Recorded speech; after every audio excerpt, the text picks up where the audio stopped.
नमस्कार दोस्तों। किसी ने क्या खूब कहा है, बुरे काम का नतीजा भी बुरा ही होता है। ऐसा ही कुछ आज की कहानी में हमें देखने को मिलेगा। एक छोटे से गांव में एक हलवाई रहता था जिसका नाम रामचंद था। रामचंद गांव वालों के बीच बहुत प्रसिद्ध था क्योंकि उसके हाथ की बनाई हर मिठाई और हलवा बहुत मीठा और स्वादिष्ट होता था। रामचंद की बनाई मिठाई की तारीफ गाँव का हर व्यक्ति करता था।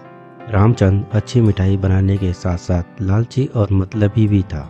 वह हमेशा कुछ नया करके और अधिक पैसे कमाने के बारे में सोचता रहता था। एक दिन उसके मन में एक विचार आया। उसने और अधिक मिठाइयाँ बनाने और उन्हें बड़े शहरों में बेचने के बारे में सोचा। रामचंद ने यह विचार गांव वालों के सामने रखा और उनसे पूंजी जुटाने के लिए मदद मांगी। लोग उसकी मिठाई के लिए पैसे देने को तैयार थे क्योंकि वे उसकी मिठाई के दीवाने थे। रामचंद ने बहुत ही स्वादिष्ट और महंगी मिठाइयाँ बनाई और बड़े शहरों के बाजार में पहुंचा दी। वहां लोग उसकी मिठाई को देखकर आश्चर्यचकित रह गए और रामचंद ने एक अच्छा व्यवसाय शुरू किया। लेकिन समय के साथ साथ रामचंद का लालच बढ़ता गया। उसने मिठाइयों की गुणवत्ता कम करने के लिए सस्ती सामग्री का उपयोग करना शुरू कर दिया।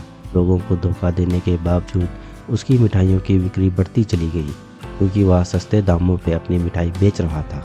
गाँव वालों को उसकी बेईमानी के बारे में पता चला और गाँव वालों ने रामचंद को ऐसा करने से मना भी किया, लेकिन रामचंद को इससे कोई फर्क न पड़ा। गांव वालों ने उसके व्यवसाय में उसकी मदद करने से मना कर दिया, लेकिन रामचंद तब तक बहुत धन अर्जित कर चुका था।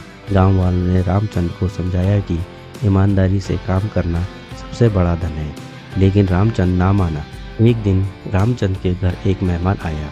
वो साथ में शहर से मिठाई भी लेकर आया। ये वही मिठाई थी जो रामचंद की दुकान में बनी थी। रामचंद की पत्नी और बच्चों ने वहाँ मिठाई खाई। मिठाई खाने के कुछ समय बाद रामचंद के बच्चों की तबीयत बिगड़ने लगी। गाँव वालों ने रामचंद को संदेश भेजकर बुलाया। वह दौड़ा दौड़ा अपने घर पहुँचा। घर पहुँच के उसे पता चला कि मिठाई खाने से उसके बच्चों की तबीयत बिगड़ गई है। उसने मिठाई के डब्बे को देखा तो उसे पता चला कि ये वही मिठाई है जो वह अपनी दुकान में लोगों को बेचने के लिए बनाता है। यह सब होने के बाद रामचंद को अपनी गलती का एहसास हुआ और उसने गांव वालों से माफ़ी मांगी। अब उसे पता चल चुका था कि लालच उसके पतन के लिए कितना विनाशकारी हो सकता। उसने फिर से अच्छी गुणवत्ता वाली मिठाई बनाने का फैसला किया और अपनी सभी मिठाइयों में सुधार किया। इसके बाद गांव में उसकी मिठाई की कदर फिर से बढ़ गई और वह फिर से लोगों के दिलों में बस गया।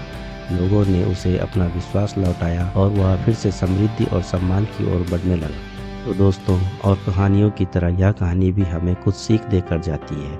इस कहानी में हमें यह सीख मिलती है कि लालच से बचना और हमेशा ईमानदारी से काम करना जरूरी है। छोटे फायदे के लिए नुकसान करना सही नहीं है और दूसरों का भरोसा जीतना सबसे ज़्यादा ज़रूरी है।